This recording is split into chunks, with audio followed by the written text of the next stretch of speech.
on you, babe. Give me something. Don't know how to win. I've been waiting on you. Dr. Steve Perry on No Dumb Questions. KDK. So, thank you again for joining us tonight. I am so excited. That was my son, Le Shrimp is what he calls himself, but it's Walker, my youngest son. And he likes music. He likes to make music. And he said to me today on the ride into school, he's 16, he's a senior.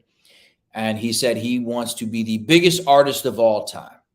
And if you're going to do it big, there is no bigger than the man who's going to join me tonight.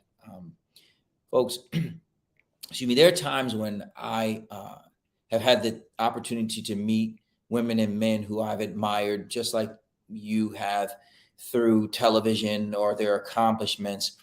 And they're not always as impressive as they were. Sometimes they're much shorter, which is probably what people say about me. They're not as nice. Maybe they said about me too. Okay, maybe I'm just talking about myself. But there are times when you get the chance to meet people who you've admired for quite some time. Or in the case of me, who was a Cowboys fan until recently, more political than their terrible performance. Well, now they're actually doing well. Now that I parted ways with them. But even as somebody who rooted against this man, I couldn't help but admire him. For a high school student in playing football like I was, to look up on a TV screen and see a black man who just seemed like freaking Superman. Like he just seemed like Superman. Just first you want to root against him because he's not wearing your colors, but then you recognize he is your color, and then he's not just your color, he's your culture. He's committed to who you are, and he's powerful, and he's freaking good, like really good, like not regular good, but just like world-changing good. I had the chance to meet Doug Williams at Grambling, where he was head coach. And he was everything that I could have hoped for, and quite frankly, so much more. So, folks, please join me in welcoming a brother who I've admired from a distance, and now you get to understand why. Super Bowl MVP and the guy who used to beat up on my old Cowboys, Doug Williams. Hey, Dr. Perry, it's good to talk to you. And the check is in the mail, too. I want you to understand that. That was a great introduction. Listen, brother, I got to be honest with you. I was a Cowboys fan to the extent that when they would lose, I didn't want to go to school on Monday. Because everybody knew I was a Cowboys fan, and so they would just take it too far. They were going to tease you. They were going to tease you. Right. They were going to do a little more than that. But you represent on so many levels a black superhero for us. You are a man who came from what some would consider nothing. Can you tell us about your upbringing? Yeah, that's amazing. I was talking to one of my ex-teammates down in Tampa today, and we was talking about vacation. You know, my wife, bless her soul, you know, would always tell me about how her and her two sisters, her dad and mom would go on vacation. And I just listened because I ain't have no vacation to go on. The only vacation I got was a staycation, which was about 25 miles from my hometown, little small town of Zachary, to my grandmother's house. And then when I went there, we didn't have no lights. You know, when they blew that Collard lamp out, it was dark. You could even see the palm of your hand. But where'd you go to the bathroom though? Shh, you had to go outside. You know, when I think of that, man, it gives me reason to, you know, you want to cry, but you got to laugh at it because that's a place that you don't want to go back to. I think that's the most important thing. And for me, it makes me a lot more humble than most people are because I know from which I came to where I am today. And I'm grateful for that opportunity. What do you think about what Deion's doing? You know what? I'm going to give Deion so much credit because what he's done he wanted to coach, and he signed on with Jackson State University, a historical Black institution. And what he's doing down there is bringing so much notoriety to Jackson State and to Black colleges. And I think that is great. I just wish that that most universities would do the same thing that Jackson is doing with Dion, is giving the coaches the opportunity to coach rather than president trying to run the whole thing. And see, I think that's what happened to a lot of Black colleges, that we know you the president. That's a given. We go to your office, they got president on the door. You don't have to flaunt your power. But if you got an AD and a head coach, let them do that part of it, and you run the academics and raise money for the university, and the coaches will do the rest. Is that what happened with you down at Grambling? I think everybody got their own story. I know my story, and my story was I was raising money. We had we raised $40,000 to redo the locker room, and had the floor nice, Grambling, put a big G in the floor, televisions up, and everything. And then we was raising more money to do the weight room. And the president at that time, Dr. Pohl, was the president. He sent his AD over there to tell me that it was illegal, that if the money didn't go to him, that I couldn't do it. And I said, what's illegal, Aaron? I say, the NC2A, all I got to do is show receipts. No money came to me. The people who was doing the floor was the Friends of Football, and they handled all the payments and all the money. And all I got was the receipt to turn in. And he said, nah, he says it's illegal. So one day I was on the practice field, and the president walked up to me, and he told me, he said, me and you ain't going to make it. You can't work together. I said, okay. And the next week, he called me to his office, and he said he's going another direction. And I didn't hesitate. I turned around. I said, thank you, appreciate it. And I left his building.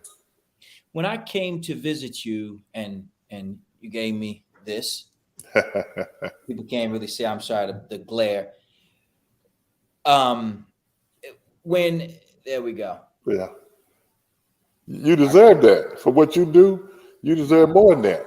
Well, these are your flowers today, brother. These are your flowers.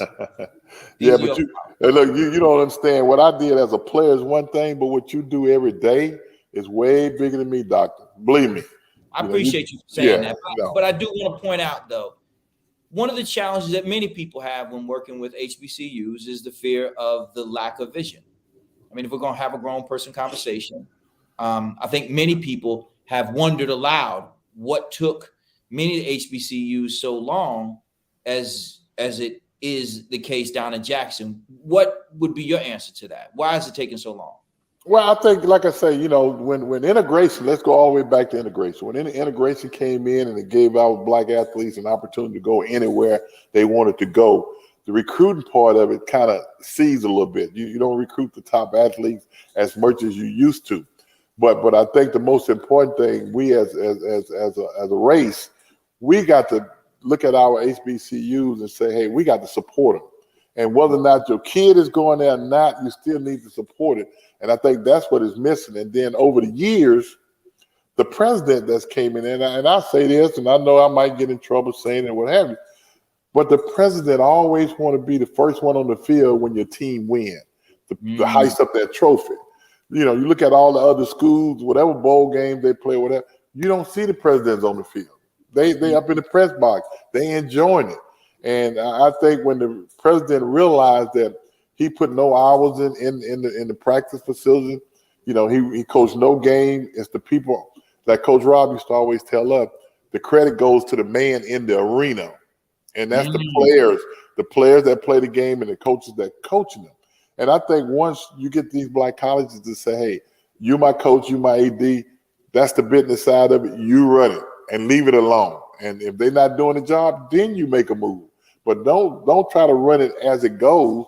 Run it as it every year, and you make a evaluation, and you decide that, hey, I got to go another direction. That's fine, but don't get in the middle of everything. I think once the president realized, like down Dion, I promise you, I bet you the president not interfering with Dion.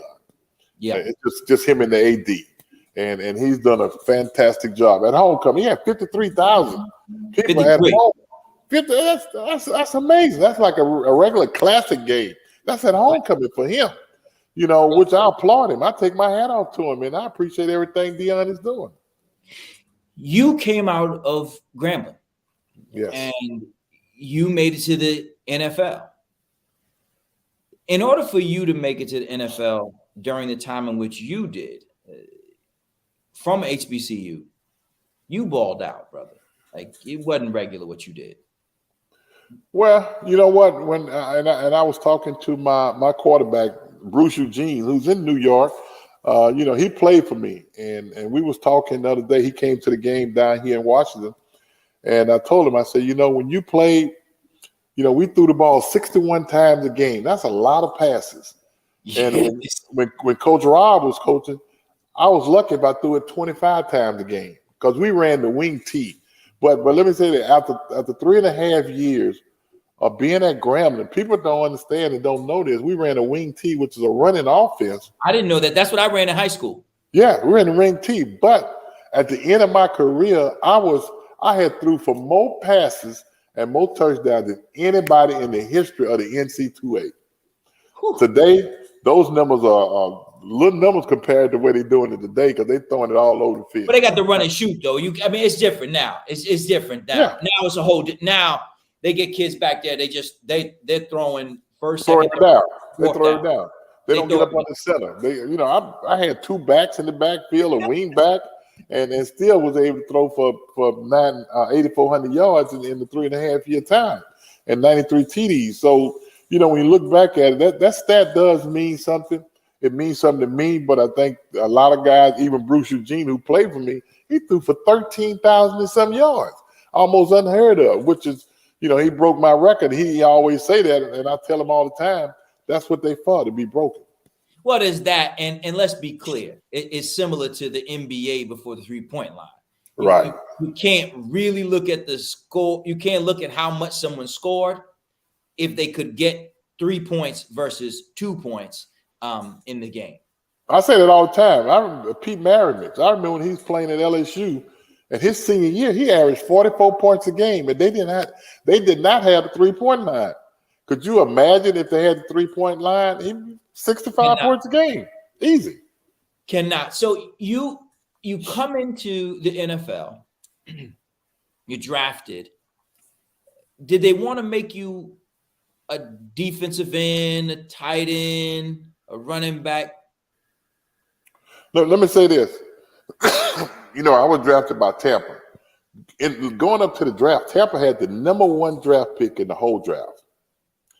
They traded Houston, and they got Earl Campbell with the first pick in the draft, which Tampa had a chance to do that.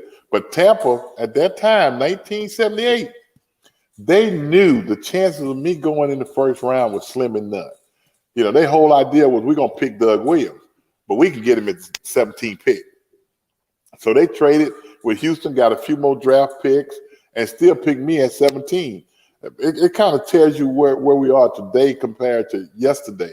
If my time was now, I've been in the top 3 or 4 picks today, but that was yesteryears when people wasn't drafting black quarterbacks. Only 3 quarterbacks got drafted on that year, and only 1 got drafted in the first round, and that was me. Which tell you one thing that when he was coming out, they had me the 3rd-rated quarterback in the country. But only 1 got drafted first round. The other 2 got drafted in the 3rd round, which is me. So race has been an issue in your career. It's no doubt. I don't have to sit here and talk about it, but it's there. I know I was a 17th pick because I was black. No, ain't no question about that. Because if Tampa wanted me the way they wanted me, ain't nowhere in the world they would have traded the first pick to Houston if they didn't know that nobody was going to draft me. Because I think it's super important that the point that you're making. If you have more passing yards than any human being who's ever played in the NCAA prior to you, a lot of cats who played prior to you, you were amazing, and there were a lot of amazing people who came before you, and a couple who played in the same year that you did. But for them to have that, just the stats are the stats, right? It is. It is what it is. And for them to look up and say in 1978, Yeah, but I don't know. He is still black. Doc, you're kidding me. And you know what? I don't know who said that, and that's probably one of them backroom talk, that the talk that we're not invited to. That's the backroom talk that, hey, he gonna be there. Remember that he is black or what have you. I don't know what was said, but they took that opportunity, they took that chance because Tampa didn't have a quarterback. They needed a quarterback, And and they sucked. And they sucked. Let's be they clear. did. They took a chance on the 17th pick that I was gonna be there, and I was sitting there waiting on them. Well, and they sucked. I was a closeted Tampa fan because I liked the uniform. I like the uniform. The uniforms were sharp when they came out with March. I tell people all the time the best uniform in the league at that particular time was that cream, sicker, and orange and white. What? You couldn't. Hey, that was the cleanest uniform in the league. Man, please, even with the swashbuckler on the side, I was a closeted Tampa fan, but y'all didn't win, so it was hard to root for a team that you knew Monday was going to be rough at the school because everybody was like, y'all got whooped again. But when I got there, they had won in 2 years' time. They had won 2 games. And then what happened when you got there? And I got my jaw broke early, but we won 5 games my rookie year. 5 games, which was an improvement over 2 years, And then the next year we won the conference. We ended up going 10-6 and winning the conference and going to the championship game to go to the Super Bowl. And we played the Rams my second year in the league, and the Rams beat us 9-0. And I got hurt in the third quarter when it was like 3-0. And, wasn't nothing that we can do. And we walked out of there with a 9-0 defeat. One of the reasons why I referred to you as Black Superman, like for real, is because I saw Super Bowl 22. It seemed like you were not human. What were you trying to prove that? Because that wasn't about football. That wasn't football that I was watching. Doc, let me say this, Doc. On the Saturday before the game, you go out and you run a light practice or what have you. When I got up Saturday morning, I had a toothache. It was killing me. And I went to the dentist, the team dentist, and say, my tooth is killing me. We got in his car and drove down to La Jolla, about an hour from San Diego. I didn't go to practice. And he performed a 4-hour root canal on me Saturday before the game. Did not know that. No, nobody. A lot of people don't know that. And when I came back to the hotel, the team had made it back from practice. They was packing their bus up to go to a secret hotel. And I went and got my stuff, put it on the bus, and I'm laying there. I'm in pain. And we went to this resort, the Lawrence Welch Resort. You know what kind of music he played, right? Yeah, they had y'all completely relaxed or sleep. Yeah. So, well, let me say this. When you walk in the room, the music was playing. And I was in so much pain at that time, I couldn't stand that music going in my. I had to turn that music off. But that night, I barely slept that night. I'm reading over the playbook, and I always ate a bag of Kisses the night before the game. And I tried to figure out how I'm gonna eat these Kisses, and I found a way. I ate it on the other side. Woke up the next morning and felt no pain. I felt no pain. Period. Went to breakfast and ate. Got on the bus. And, we took that 45 minutes back into San Diego, Jack Murphy Stadium, and so many things went through my mind. I'm thinking about how I got there, the road that I traveled was less traveled, and where I am today. I understood that being black was significant, but I could not carry that with me on the field. Okay. Because at the end of the day, we got a football game. And if I go out there knowing that I'm black and I got to do this for the blacks, what have you, 9 out of 10, I'm going to be thinking about something else and not the game. So I blocked all that out and say to myself, I got to play this game. And when it's over with, we'll see where we are. And I tell you, when the game was over for me, at that particular time, I hoisted my helmet high in the air, and one man came to mind. That was Dr. Martin Luther King. And because I was at the mountaintop, I was there. I didn't care about yesterday. I didn't care about tomorrow. I had hurt my knee. My knee had swollen. I could barely walk. But that didn't matter to me because everything that I had set out to accomplish has been accomplished. and nobody could take it away. And that, to Who was me, your that high was watermark at that point? Who were you thinking about? I get that you were thinking about the game, but who was in the front of your mind talking to Doug Williams during it? Because you got hurt. I remember again, I never rooted for the well, back then the Redskins. I never rooted for Washington. I never right. did. But that day, I was a Redskins fan. I can't even lie. Who were you thinking? Let me tell you, when I went down with the injury, I laid there for a minute, and the trainers ran out. And he came and he was about to touch. I said, "Don't touch me." I said, "Don't touch me." I said, "Because if the good Lord let me get up and walk off this field today, I'm going to finish this." And I was able to get up and walk off the field and went to the sideline. You know, that was like the first down. So we had 2 downs left. And Jay Schrader came in for 2 downs, you know, got sacked and all that. And we had to punt to Denver. And when we got the ball back, it was the beginning of the second quarter. Coach Gibbs came to me and he said, "Are you ready, Douglas?" He called me Douglas. No other, ain't but one other man called me Douglas. That was my oldest brother when I was in trouble growing up. But he said, "Are you ready, Douglas?" I said, "Yeah, Coach." He said, "Let's get this sucker to rolling." And the first quarter, the first play was an 80-yard pass. And from there, we ran 18 plays. Now, if you're a football fan, think about this.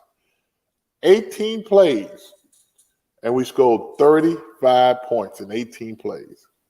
Usually a drive is, 10 plays, 12 plays, 6 points. We ran 18 plays, and we scored 35 points. You didn't look human that day. It just didn't. There was nothing about the performance that made sense because you looked hurt. You looked like when you went down. I can tell you, little black boys all over the country's heads dropped, and we accept that he's human. And then what starts to happen as a fan and as a young black man, I was a senior in high school, start to think, well, you know what? We start with the at least. At least he made it. Yeah. At least he made it. And nobody better not say nothing back in school tomorrow. At least he made it. Y'all was saying that black quarterbacks can't make decisions. You say they can't do all these other things. At least he made it. And then here you come after Schrader's challenges, we'll just say, and ball out. Easily one of the greatest performances in NFL history.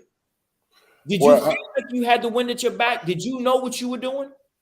Well, you know what? I mean, I knew the game plan. I feel like I was touched, by the man above. I think we all was touched by the man above. I mean, and it was just one of those situations where whatever play was called, we executed it. And we had a good team. We had good team togetherness. We all was on the same page, and our offensive line was way bigger than their defensive line. Our defensive line was bigger than their offensive line, and we knew, John Elway scored 10 points right off the bat. We could not have let them get too further up there, but we knew from pound for pound physical that we had the better football team because during the week of practice, we had to call off practice because we was about to kill each other in practice because we was trying to get to the game. But I feel like everybody on that field was touched because everything we did, it worked. And that's the good thing about it. You were then a leader as a black athlete in a way that not a lot of other black athletes were leaders. And I would imagine some of it was because you were just pushed out front. Right? It was what it was. I think, I'm a firm believer when you talk about a leader, it ain't something that you appoint anybody to. You can't appoint a leader. I think a leader got to find a way to lead. Number one, the first person you have to lead is yourself. And if you lead yourself and believe in what you're doing, everything else going to be easy. My teammates, they love me to death because they knew whatever it takes to get the job done, I was going to give it to them no matter what the situation. It wasn't about stats. Stats wasn't important. Getting the job done was. If I had to throw a ball away to get it done rather than getting a sack, I did that. I protected the offensive line. The receivers love going downfield. So that's what leaders are about is when you walk in the room, you don't have to talk a lot. You don't have to holler. You don't have to scream. Athletes know who leaders are. Believe me. When you walk in, they know exactly who their leader are. You have, again, found yourself at an inflection point in your new job. Right. Back in Washington. You are the senior advisor to the president Exactly. of the Washington football team, otherwise known as WFT as opposed to WTF. And at this time, it's a team that is embroiled in its share of issues. How do you, Doug Williams, navigate what it could, for the rest of us, be as volatile a situation as any other? Well, I think the most important thing is you're not involved in what's going on. That's the first part. You're not in the emails. You're not in this. You're not in that. You're like, it ain't mine. They can check mine. But you stay the course, and you believe in the guys that are there. That when I was in personnel, the people that we drafted, we drafted some good people, and we got them there. And now working for Jason Wright, the president, they believe in me because I've been around. I know all of the alumni, I know all the guys, I know the people, and they know who to go to when they want to do something. Ask Doug. Ask Doug. And that's a good place to be in, to know that people look at you like that and realize that you are a leader, no matter what position you're in. You're a leader, and we got you on our side, and we want you to help us do this. And that's what I do. Whatever they need help at, if I can help them, if I can tell them where to get help or help them, I do that. Is the Washington football team a toxic, racist, sexist place to work? Let me say this. I don't know what it was before. It probably was before, but I can say this: since Jason Wright has come in, Ron has come in, diversity has taken over Washington football. And I think that was good because I've seen so many people of different ethnicity and everything come in there and working with the team at this particular time. Sometime in the NFL, certain people are not involved with the people up top. And I certainly wasn't one of those guys that hung out with those guys late night and in the room or what have you. And you just do what your job's supposed to do. And that's what I did. And hopefully, every day you read something about it in the paper, but the paper don't tell exactly the same story because it's not like it used to be. Now, what it's been is something that was toxic or what have you. But I think we've gotten past that and we're going down the road and hope the future is going to be bright. Do you think if they ran the emails of all of the NFL teams that we'd see the same things? I hate to say you would, but I'm not going to say you wouldn't. I think when you look around the league, I think we all know, as a black man who played in the NFL, we know it's not fair sometimes. We got too many black coaches that are not coaching in this league that we know should be coaching, from Jim Caldwell to Bieniemy to Leslie Frazier to Todd Bowles. What does Bieniemy have to do? Like, all jokes aside, not even joking. What does Bieniemy have to do? What more does this brother have to do? It ain't what Bieniemy has to do. It's what these owners got to do. Make a decision. It ain't Bieniemy. The coaches out there. We got coaches out there who can do the job. And I look around the league, you got a lot of folks ain't doing this job. Bieniemy just need an opportunity. That's the most important thing. And nobody has been willing to give him one. I think if he don't become a head coach this year, it's a crime. It certainly would be a crime. And if a lot of other coaches don't get a job, Jim Caldwell got fired 9-7 in Detroit. He got fired 9-7. I think right now Detroit is 0-5, 0-6, or what have you. Not anything against the coach there now, but I'm just saying. We don't get that chance to lose like that. Well, not only that, you don't get a second chance once you pass the first chance. Well, you think like Lovey, right? Lovey got it. Lovey got a chance. Tony got a chance. But we don't get a chance to rehash like Nagy in Chicago. Nagy left New York and went straight to Chicago. That don't happen for us, but we got some good coaches that are waiting for an opportunity. I think that's the most important thing.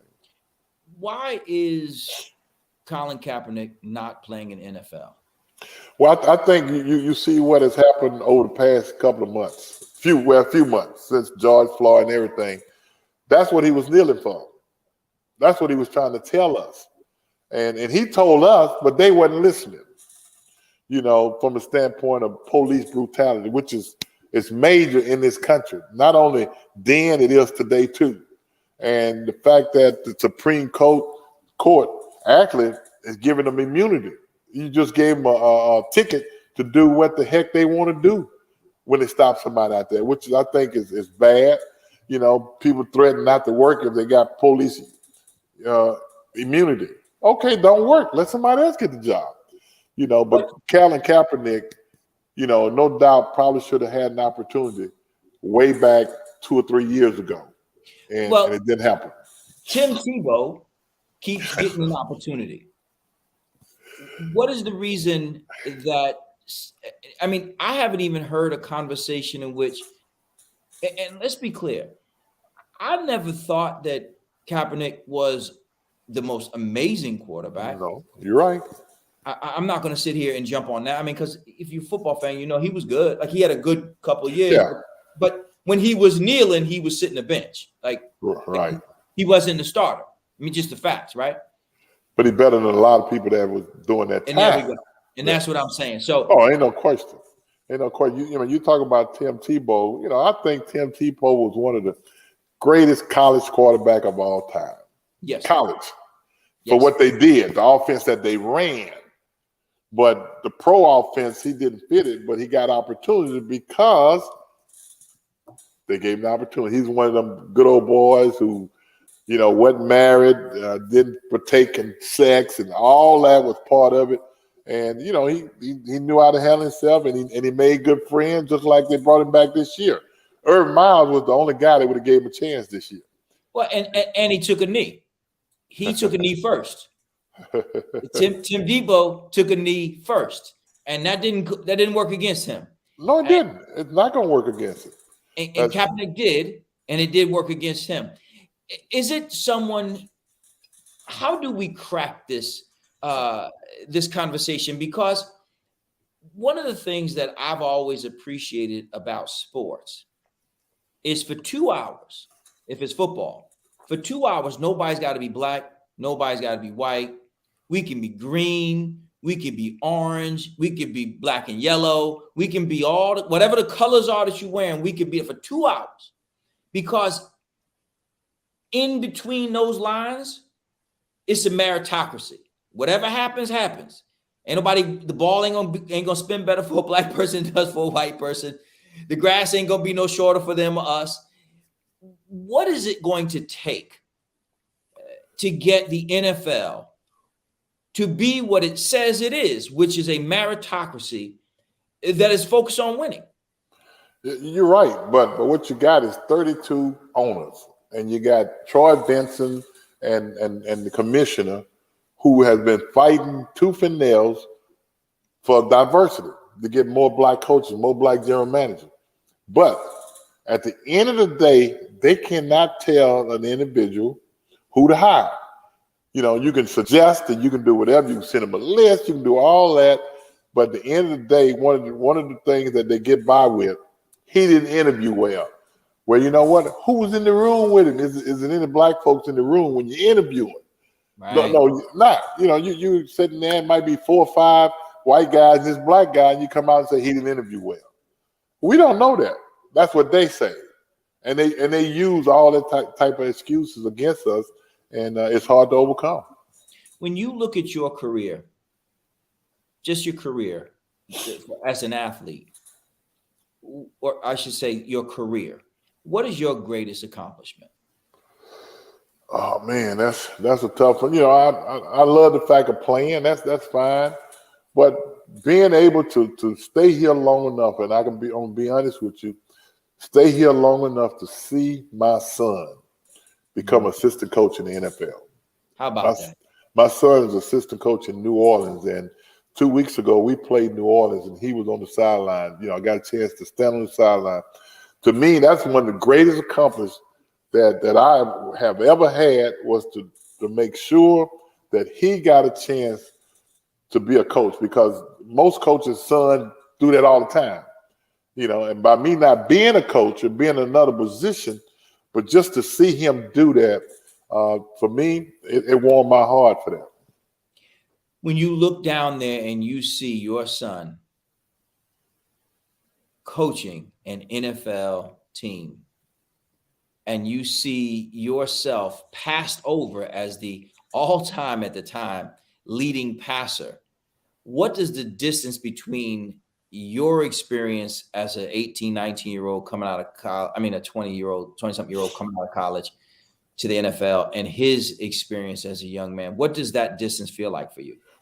Well, see, first of all, you got to understand the time I came out compared to today. And I tell him all the time, I was born too soon. and that's a good thing, because he's here. But at the end of the day, the worst thing to do is to live that time when you came out, because it ain't gonna do you no good. Fair. You got to deal with what's going on now, and that's what I've done. I've taken that and lived today rather than yesterday, because I can't do nothing about yesterday. I look back, and there's a lot of money that a lot of people of other color that has made that I didn't make, because I didn't get that opportunity. Fair. And I understand that. But the most important thing, if you can survive, you can buy your hamburger, got a house or whatever, just be happy with it. And I'm hoping that my son get a chance to look back at me and say, Daddy, we made way more money than you. I ravished that opportunity. I want that to happen. And that's what it's all about. My son, my youngest son, he got a job now. He's 16, so he's grown, according to him. The music maker, right? The music maker, Walker. Yeah. So Walker said a couple weeks ago, we went to the movies, and I was getting on him because I said, son, you got to prepare. Like, we sitting here running out the house trying to get to the movie on time. Your black behind is like, you taking your time. Like, you got to get ready or something, which is me and you going, and we're going to sit in the dark. And he said, I did prepare. I said, well, how did you prepare? He said, I got the tickets, didn't I? I said, but I paid for them. He said, no, you didn't. I said, okay, player. Okay. Now, that's a good thing. It's a great thing. Now, what my son does, he checks on me just about 3 times a week. That's great. He's a daddy's boy. If he hear me say that, he wouldn't like it at all. But that's what he is. He's a daddy's boy. And he called me to say, Dad, how you doing? I'm good, man. What y'all do today at practice? Boom, boom. And that's it. There ain't no long conversation, because they got his behind tied to the post. Yeah. And he's working. And I like that. But it's a good thing when you can see your son and you know what they want to do, and you can see them working towards it. My son wants to be a quarterback coach. He wants to be an offense coordinator. And the good part about it, he's 29 years old. He got a chance. Wow. So what's to be done? We know what your greatest accomplishment is, which is really not really football. It's watching your son coach. So here you are in the press box of the Washington football team, and then he is down on the New Orleans sideline. What is the accomplishment that you have yet to achieve? Well, James Shaq Harris and myself, we started a foundation. And every year we do the quarterback summit. And, the coaches that I mentioned, they all come to the quarterback summit. Bieniemy came the last 3 years. Our job is to try to get as many black young guys in the league as we possibly can. And they say the pipeline, ain't nothing in the pipeline. Well, let me tell you about the pipeline. The pipeline is full. The problem is the valve is shut. Well, they got to open the valve.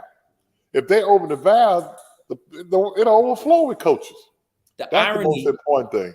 The irony here is that the same racism about decision making that pushed the, at the time, leading passer in history to number 17 is the same racism that has white owners deciding to pass on a black person to be their coach. It really is the notion that black men don't have the acumen, whether that be the disposition or the intellectual acumen, to be able to break down an offense or defense, to be able to lead men. And that was exactly what they used to say. And people like Jimmy the Greek used to say in one way or another, and tried to pawn it off as a compliment. Yeah. It's like when people say that you were a great athlete. There are a lot of great athletes who can't throw a ball. Who can't do a lot of things. Good athlete. You know, I remember a receiver down in Miami was a great wide receiver, but he couldn't play basketball. Right. You know, so, I mean, it all depends. I think at the end of the day, you know, these owners has to have the balls, the galls to make a decision that's best for the organization. You know, when we talk about the NBA where you black coaches, you see them all over the place, but 15 guys. Football, you're dealing with 65 to 70 guys. You know, one movie that I always remember is Denzel Washington in Malcolm X movie. When he was down there, when that policeman said, "That's too much power for one, you know what?" And I think that's part of it too, is you the face of the organization. And a lot of owners don't want to give in to that. But that ain't what it's about. It's about the team. I hope they realize it's about your team winning. When you look, like I'm gonna say, I said this earlier, you look at a lot of coaches that is in this league, they don't know what's going on as far as their football team is concerned. They lost, but you know what? They would give them an opportunity to catch up, which we wouldn't get that opportunity. We'd be out of there. And right. That's what's happening. You know, you mentioned the Malcolm X quote. I was denied the opportunity to open another school in the city that we opened the first one by a Latino brother who said that if I allowed you to do that, it would be too much power for one man. The racism that we experience is real. And it doesn't live in one industry. It's interesting to me to watch the NFL lurch to fire John Gruden as if the only emails that went out are coming from one organization, and as if they got more than 3 black coaches. Like, it's comical. How y'all gonna fire somebody for being racist when you racist? Well, you know, think about it. You know, that email, I don't know what happened with that one. You got one email from one team, and they don't have any emails from the other team. So I don't know. We all know that that's probably some emails. If you went to every team and gathered emails, you probably find a whole lot of stuff in emails that we never know. I mean, come on. Like, it is comical that they are making Gruden the scapegoat. And if we're going to be really honest, he didn't get fired because of the racist ones. No. And everybody knows that. Dave Chappelle said it, and it is true. He did not get fired because of the emails that he said about black people, because that happened first. That happened all the time. And nobody pulled the trigger. Yeah. It wasn't until he started being homophobic that they said, all right, you got to go. Yeah, I agree with that. It's a sequence of events. It happened. They said, hey, Randy Moss got on television and really just did a fantastic job of carrying the narrative of, man, you're supposed to be a leader among men, and you're going to rip us and you're going to talk about us like that? That's not cool. Yeah, I saw that. But that Sunday didn't lead to a firing. No. The Monday did.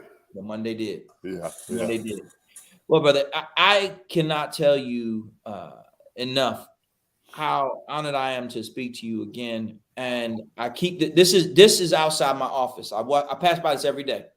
So along with the state championships that our kids have gotten over the years, great. Read that. Along with the state championships our kids have gotten over the years and all the other accomplishments that they have, Every morning I walk into my office, I see that. You are our Superman. There are not enough accolades that we can give to a man like you, who did legit start with nothing as a resource issue, but clearly was built out of a stone that we don't see. It is a generational stone. There are very few men like you. But you know what Coach Rob used to tell us all the time? We've done so much with so little, we can almost do anything without nothing. How about that? Yeah. And on that note, Doug Williams, I thank you so much, brother, for joining me tonight on No Dumb Questions. There's not enough that I could say about you, because you represent what we as a community hope to raise in each one of our sons. Thanks for having me. Well, it's my pleasure. Imagine, if you will, folks, if every team, whether it be a football team or a team of teachers or a team of social workers, were focused with men such as these, who understood their role in the environment and sought to do something about it. While one Black man took a knee and it cost him his career, you have another man in Doug Williams who took a stand and is working to build the careers of others. I want to thank you all for joining me this evening. It means the world to me. Hopefully tonight you will have found something in our conversation that inspires you. Very few people get to meet someone who is an idol and recognize that that man is actually more than you had hoped. I am one of those people. I met Doug Williams down at Grambling University. He took me through his facilities and he talked about what he would like to do for the young men there. At no point did he talk about himself as one of the greatest athletes of all time. At no point did he point out the fact that he was someone who had been the first in so many arenas. Never did he talk about his passing yards. When I met Doug Williams, he was a college coach in Grambling who was trying to live up to an icon in Coach Eddie Robinson, who was trying to establish something for the young men who came behind him. Imagine, if you will, what our community will become when more men look at a man like Doug Williams and decide that whatever little time we are given on this earth, we're going to reach back and bring some others with us. To borrow from the West Coast prophets of NWA, it ain't no fun if my homies ain't having none. One of the things that Doug Williams has done is he's built something, not just for his family, but for ours. I want to thank you so much, folks, for joining us tonight on No Dumb Questions. Push yourself. Push yourself to be greater than the circumstances from which you come. Doug Williams is a person who grew up in a community where it was not expected that he would go far. And here, he has allowed us to dream big and go to the moon. Talking to him tonight took me back to being in high school and dreaming big. Again, Doug Williams, what you've done is you've given a young brother the opportunity to keep dreaming. I know I got so much more to do because I've seen you. Thanks so much, ladies and gentlemen, for joining us tonight on No Dumb Questions. Hug somebody you love. Remember, the smartest person in the room is not the one with the most answers, it's the one with the best questions. Y'all take it easy.